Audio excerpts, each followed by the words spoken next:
भागलपुर का आदर्श आनंद एक स्मार्टफोन से शुरू से लेकर यहाँ तक का सफ़र कैसे तय किया, थोड़ा सा अगर संक्षिप्त में आप बताएंगे तो।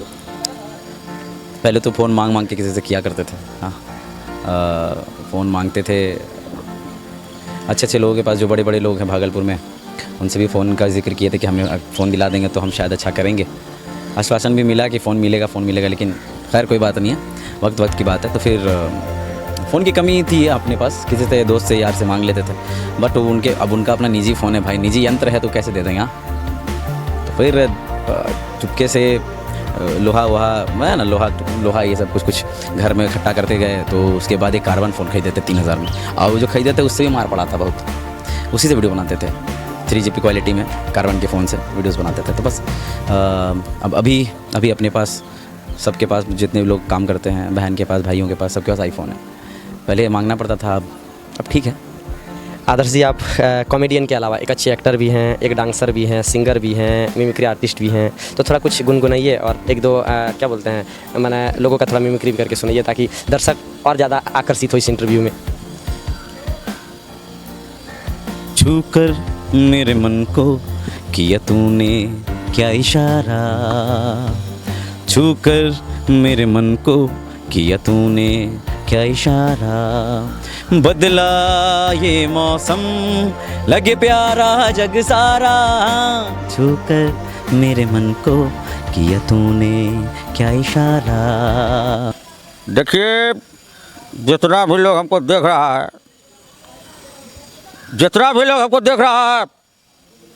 बदो पटे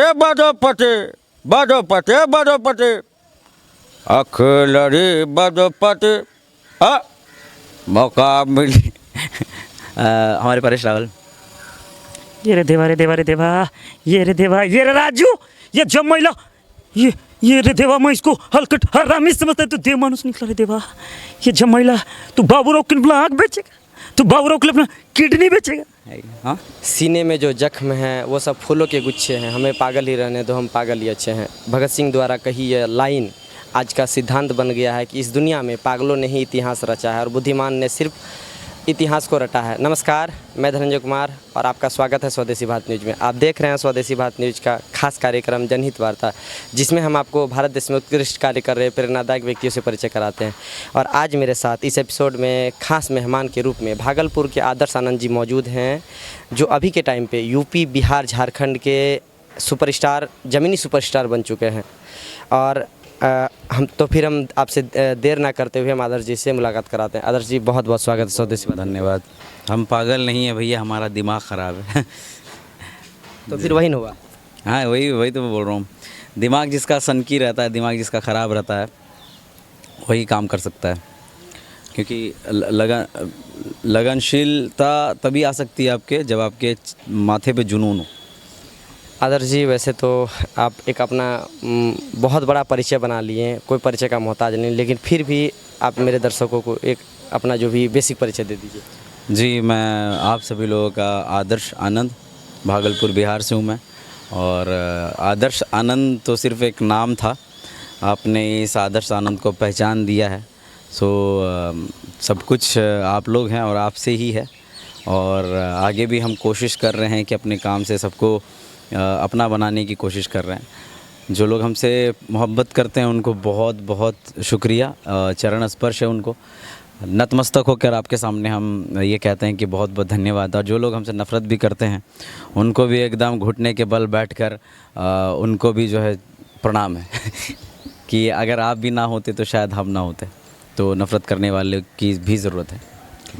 एक शिक्षक के बेटे होने के बावजूद आपको इस तरह का पागल बनने का ज़रूरत क्यों पड़ा, अपनी टैलेंट को दुनिया को दिखाने के लिए? तो कुछ दुनिया को टैलेंट दिखाने के लिए पागलपन होना ज़रूरी है। हमारे सर का अगर हम एग्ज़ाम्पल ले, APJ अब्दुल कलाम सर, उनको अगर आप देखेंगे तो वो ना नरिश करते थे, ना बालों में कंघी लगाते थे, वो बस अपने काम में फोकस्ड रहते थे। मेरे ख़्याल में उनके ऐसा पागलपन उनके अंदर किसी चीज़ को लेकर, किसी चीज़ के प्रति शायद ही किसी में होगा। हम लोग तो उसका छोटा से छोटा काम कर रहे हैं। तो बचपन से अगर आप पागल नहीं हैं तो फिर कुछ नहीं कर सकते। आप कहाँ से आए? पाकुड़ से। तो पागलपन एक जुनून लेकर आए कि हाँ वहाँ पहुँचना है। आप पहुँचे, आप आए, तो एक जुनून माइंड में होना चाहिए कि इस मुकाम तक तो जाना है भाई। अगर आपके अंदर वो चीज़ नहीं रहेगा, नीरज चोपड़ा सर को देख लीजिए, नीरज चोपड़ा भैया को देख लीजिए, वो क्या करते हैं? जैवलिन थ्रो करते हैं। तो अगर उनमें वो पागलपन नहीं आता ना, आज मेडल पे मेडल, गोल्ड मेडल पे मेडल नहीं लाते वो। तो पागलपन आना ज़रूरी है, और वो आपके काम में दिख जाता है। जब आप कुछ कार्य करते हैं, मेहनत करते हैं, तो ज़रूरत तो किसी टैलेंट को दिखाने के लिए एक जुनून, माथे पे जुनूनियत का भूत सवार होना चाहिए। अभी तो आप यूपी, बिहार, झारखंड का जेमिनी सुपरस्टार बन चुके हैं, और सब कोई जितना भगवान को मोबाइल पे देखता है उतना आपको देखने लगा है। तो फिर भी आपको अभी के समय में वैसा कोई नकारात्मक टिप्पणी सुनने को मिलता है क्या? नहीं, ऐसा तो नहीं है। और नकारात्मक कमेंट्स भी होना बहुत ज़रूरी है। नकारात्मक कमेंट्स नहीं होगा यहाँ तो कि भगवान के फ़ोटो पे भी लोग नुक्स निकाल देते हैं कि इधर वाला थोड़ा सा ये हो गया। मूर्ति पे भी नुक्स निकाल देते हैं। ये साड़ी पहनाते हैं ना तो अच्छी लगती है, और दुर्गा माँ ये वाला साड़ी थोड़ा सा ये हो गया। तो वो इंसान का क्या है? इंसान कहीं पे किसी न किसी चीज़ पे नुस्ख निकालते हैं। तो अपना काम, अपना कर्तव्य है, काम करते रहो। अपना जो कर्म है, इस कर्म भूमि में काम करते रहो, सबको खुश करते रहो। इस ज़माने में दुख देने वाले लोग बहुत है, खुश करने वाले लोग कम। और हमारी ये कोशिश है कि हम खुश करते रहें सबको। बस कोशिश कर रहे हैं और हो भी रहा है। भागलपुर का आदर्श आनंद एक स्मार्टफोन लेकर शुरू से लेकर यहाँ तक का सफ़र कैसे तय किया? थोड़ा सा अगर संक्षिप्त में आप बताएंगे तो।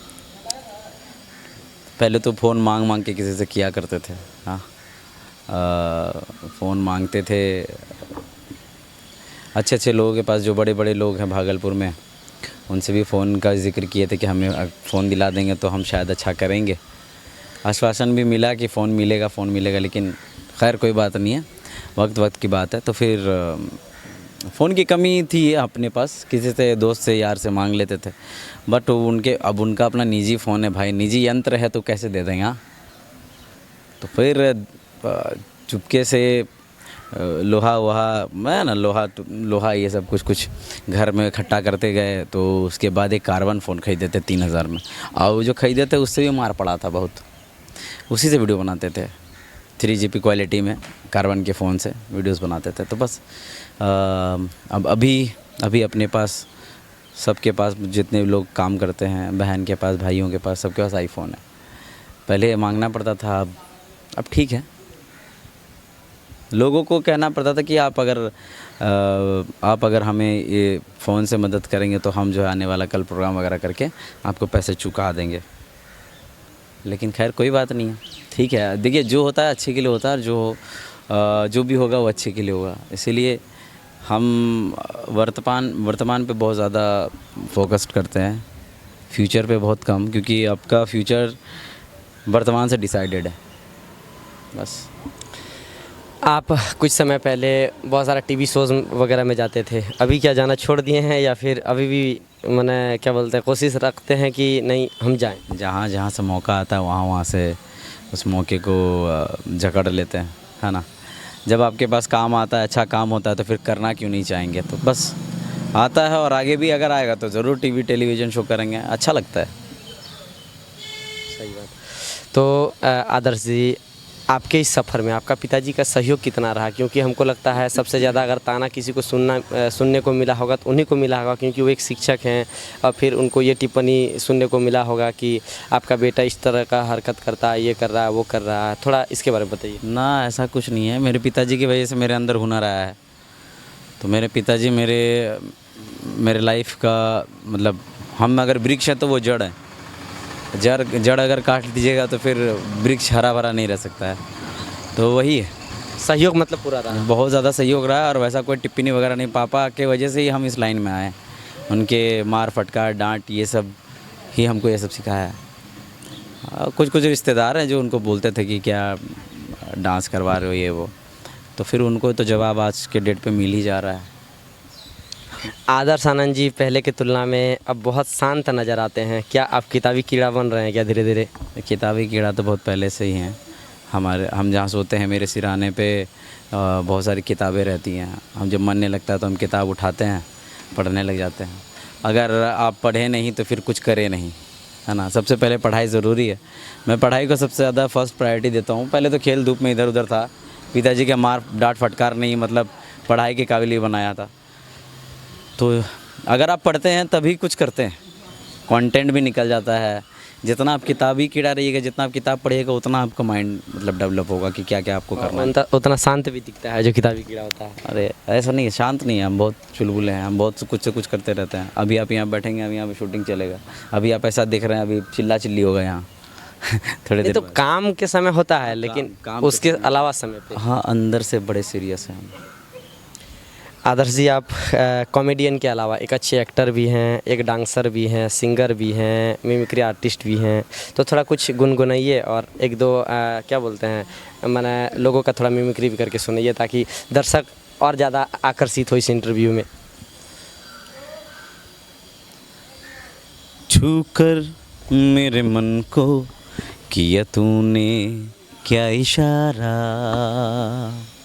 छूकर मेरे मन को किया तूने क्या इशारा, बदला ये मौसम लगे प्यारा जग सारा, छूकर मेरे मन को किया तूने क्या इशारा, तू जो कहे जीवन भर तेरे लिए मैं गाऊं, तेरे लिए मैं गाऊं, गीत तेरे बोलों पे लिखता चला जाऊं, लिखता चला जाऊं, मेरे गीतों ने तुझे ढूंढे जग सारा, छूकर मेरे मन को किया तूने क्या इशारा, आजा तेरा आंचल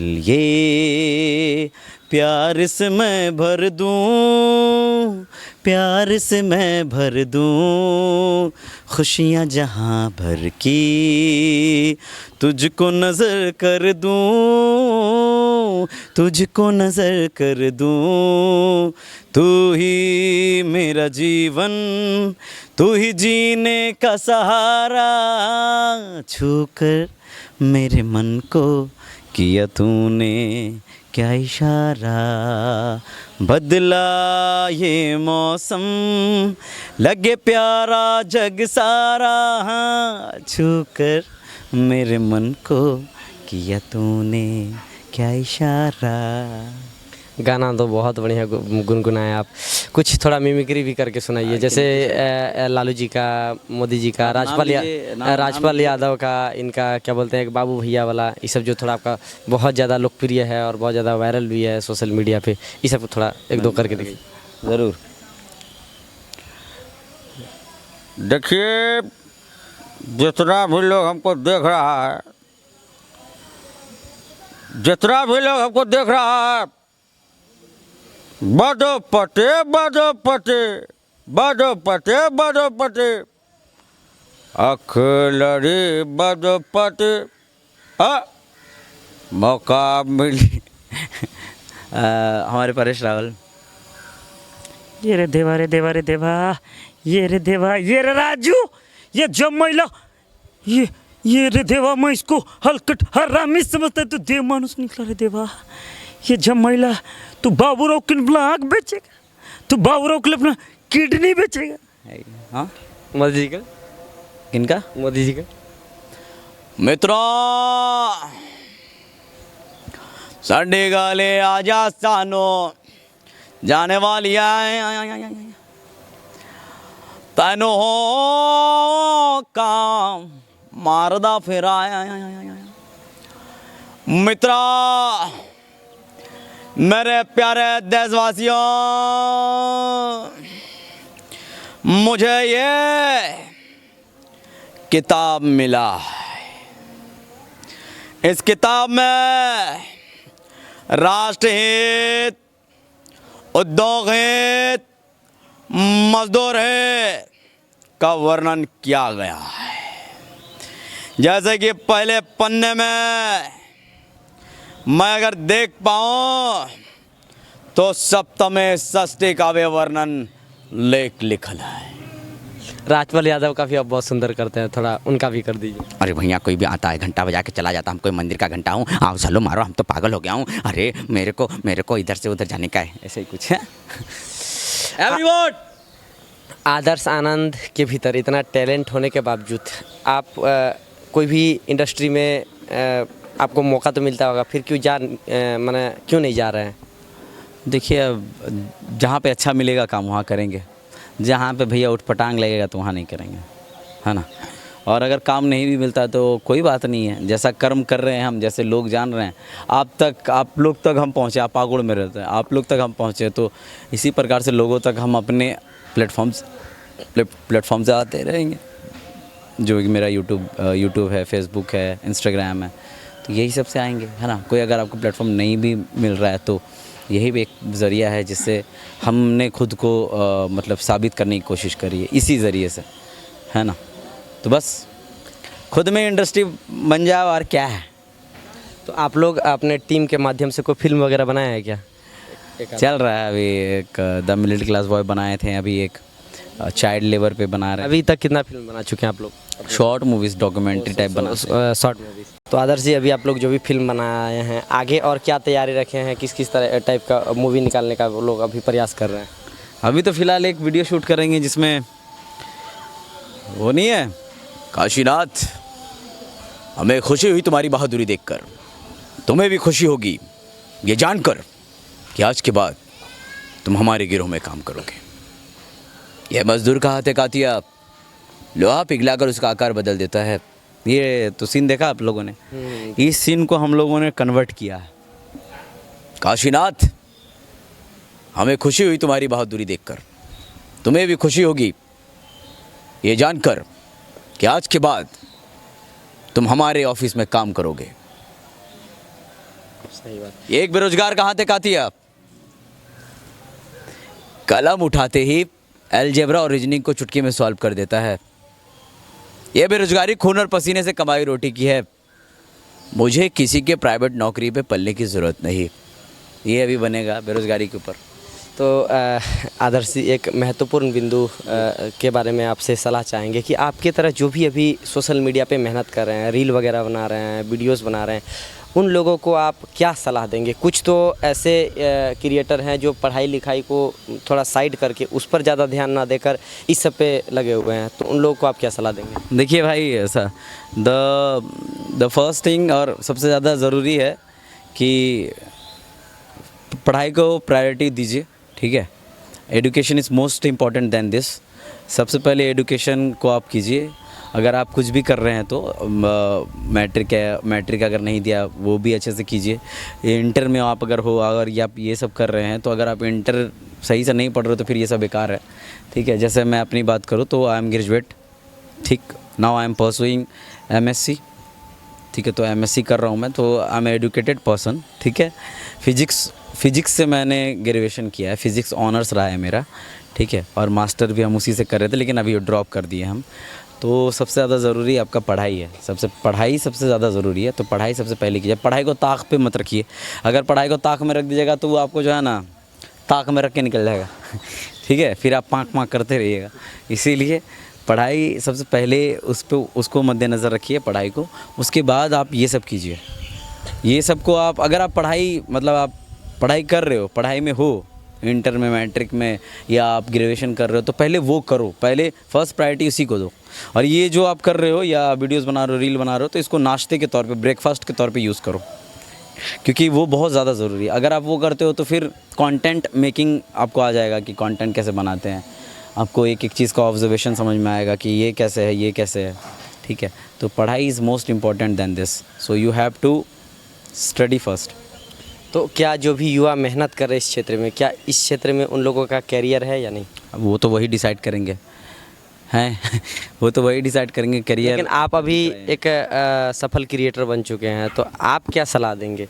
हमें तो नहीं लगता कि हम सफल क्रिएटर हैं। आप लोग कह रहे हैं, हमें तो ऐसा लगता है कि इस दुनिया में कोई सफल नहीं हुआ है आज तक। सब असफल ही है। बस काम कर रहा है, काम कर रहा है। काम कर रहा है। आप जितने भी एक्टर्स को देखिए, अगर वो सफल हैं तो काम करना छोड़ दें, काम करना छोड़ दे, सही। छोड़ देना चाहिए ना। काम ही फिर क्यों कर रहे हैं, क्या चाह रहे हैं वो? फॉर एग्जांपल कि अक्षय कुमार सर है, महीने में 2-3 मूवीज़ निकाल रहे हैं, क्यों, क्या ज़रूरत है? उनको पैसे की कमी नहीं होगी, घर है, बंगलो है, सब कुछ है, लेकिन वो क्या मतलब चाहते क्या है? काम कर रहे हैं ना, काम कर रहे हैं, और काम करते रहना ही ज़िंदगी है भाई। काम करते रहो, हासिल करते रहो। हर एक पल जो आप काम करते हैं, ठीक है, हर एक पल में जो आपने काम कर दिया और वह काम अच्छा हो गया ना, तो वो सफल है। सफलता वही है। कोई इंसान इस जगत में, इस धरती में, इस पृथ्वी लोक में सफल नहीं है, तो वो काम कर रहा है बस। तो स्ट्रगल चलिए रहा है, लाइफ टाइम स्ट्रगल चलते रहता है। तो आदर्श आनंद जी, अंत में आप स्वदेशी भारत न्यूज़ के मंच से हमारे दर्शकों के लिए आपके ओर से क्या मैसेज रहेगा, क्या संदेश रहेगा? भाई, और जितने भी लोग हमको देख रहे हैं, उनसे यही है कि कुछ भी कीजिए ज़िंदगी में, बड़े बुज़ुर्गों को साथ लेकर चलिएगा। बड़े बुज़ुर्ग ही हैं, क्योंकि ना हम लोग बहुत ज़्यादा डिस्ट्रैक्ट हो गए हैं। हम युवाओं की अगर बात करें तो फ़ोन ज़्यादा यूज़ करने लगे, फ़ोन की दुनिया में ज़्यादा घुस गए। तो थोड़ा सा इस चीज़ पे मतलब ब्रेक थोड़ा डाल के 1 घंटा ही सही अपने पेरेंट्स के साथ, अपने बड़े बुज़ुर्गों के साथ समय बिताएं, है ना, उनके साथ हंसी मजाक करें। एक ही कमरे में बंद होकर फ़ोन ही चलाना मतलब सबसे बड़ी चीज़ नहीं होती। एक दिन नहीं तो फिर आप और आपका फ़ोन अकेला पड़ जाएगा। और फ़ोन का भी एक डेड लिमिट होता है, बैटरी जब उसका ख़त्म हो जाता है तो फिर वो भी आपका साथ छोड़ देता है। तो इसका मतलब ये होता है कि यार, यंत्र किसी काम का नहीं है, लेकिन लोग काम के आ जाते हैं जो अपने होते हैं। बड़े बुज़ुर्गों की बात करें, घर वालों की बात करें, पेरेंट्स की बात करें, भाई बहनों की बात करें, तो समय उनके साथ बिताना बहुत ज़रूरी है। तभी आप ज़िंदगी को अच्छे से समझ पाएंगे, है ना। नहीं तो फिर क्या होगा कि आपका फ़ोन, अगर आप फ़ोन में हैं, एक टाइम ऐसा आएगा फ़ोन डेड हो जाएगा, फिर आप पगला जाइएगा कि उसको चार्ज करेंगे, फिर यूज़ करेंगे। लेकिन होता ये है कि फ़ोन ही आपको यूज़ कर रहा है।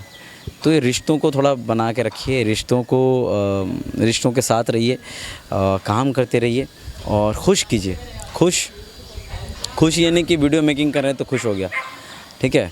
खुश कीजिए खुद को भी और लोगों को भी। फॉर एग्ज़ाम्पल कि अगर आप और भक्ति को लेकर चलिए, जैसे कहीं पर आसपास में मंदिर है, वहाँ जाइए, कीर्तन अगर होता है तो उसमें भी शामिल होइए, ठीक है। खुद को पहचानने का मौका मिलेगा, है ना। तो ये सब सारी चीज़ें हैं, तो इसको थोड़ा इन्हांस कीजिए। लोग केदारनाथ भी जाते हैं, ठीक है, केदारनाथ या किसी मंदिर जाते हैं, सबसे पहले फ़ोटो ही खींचते हैं। तो मेरा ये मानना है कि ज़्यादा ज़रूरी है कि अगर आप जो अच्छे कर्म कर रहे हैं ना, तो ऊपर वाला सबसे पहला फ़ोटो खींचे आपका। पहले मतलब वक्त बिताइए भगवान के साथ, भगवान के मंदिरों के साथ, फैमिली के साथ, फिर उसके बाद लास्ट आप फ़ोटो खींच लीजिए। लेकिन सबसे ज़्यादा मतलब प्रायोरिटी देता है फ़ोटो। पहले रील बना लेते हैं, पहले फ़ोटो निकाल लेते हैं। तो हमको लगता है कि ज़्यादा ज़रूरी है मन के अंदर का जो फ़ोटो है ना, वो खींचना, और इससे ऊपर वाला ही प्रसन्न होता है। तो इसलिए अपनों का साथ हमेशा रहिए, और बड़े बुज़ुर्गों को मत भूलिए यार। बड़े बुज़ुर्गों का अकेले कोने में जो 90s के बड़े बुज़ुर्ग हैं, अभी माता पिता जो भी हैं, उनको भी मतलब उनके साथ भी वक्त बिता नहीं सकते लोग। हम बीच में हम अगर अपनी बात करें तो हम भी गलती यही कर दिए थे कि काम में इतना ज़्यादा लीन हो गए हैं, ठीक है, इतना ज़्यादा काम कर रहे हैं, फैमिली के साथ वक्त ही नहीं बिता पा रहे हैं। अब होता ये कि आप शाम में मतलब ये 1 ही 2 महीना मतलब हम बिजी थे, तो उसी में हमको फिर लगा कि नहीं साला, हम लगता है बहुत उल्टा पुल्टा मतलब बिजी रह रहे हैं, सही नहीं है। तो हम खुद में भी सुधार लाएं, इसलिए आपको बता सकते हैं। तो माता पिता लोगों के साथ वक्त बिताइए। मेरे पापा के साथ हम बैठते हैं शाम में, पापा हम लोग सब यहाँ पे बैठ के गाने वाने गाते हैं, तो अच्छा लगता है।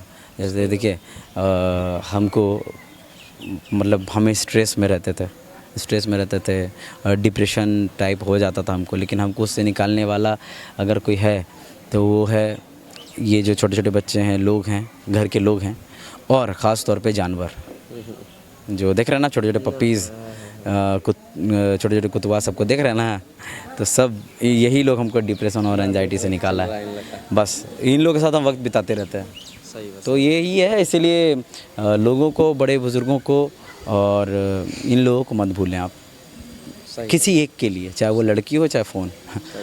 तो इनके साथ रहिए, इनके साथ चलिए, और ज़रूर अगर आप मेहनत कर रहे हैं तो कभी ना कभी किसी न किसी मोड़ पर आपको सफलता ज़रूर मिलेगी, जिसकी चाह रखते हैं आप कि हाँ हमको ये करना है।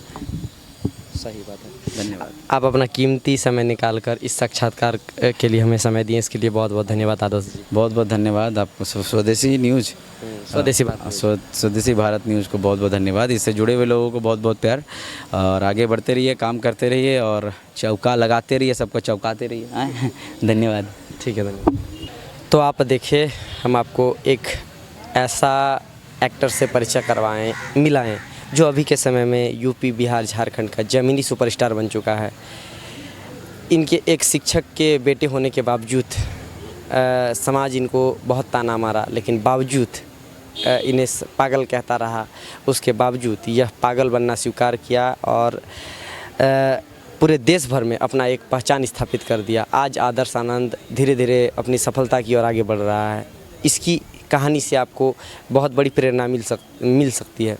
तो मैं आपके साथ यहीं तक, हम आपसे जल्द मिलेंगे जनहित वार्ता कार्यक्रम के अगले एपिसोड में किसी प्रेरणादायक हस्ती के साथ। तब तक के लिए बने रहिए स्वदेशी भारत न्यूज़ पर। धन्यवाद। जय हिंद, वंदे मातरम।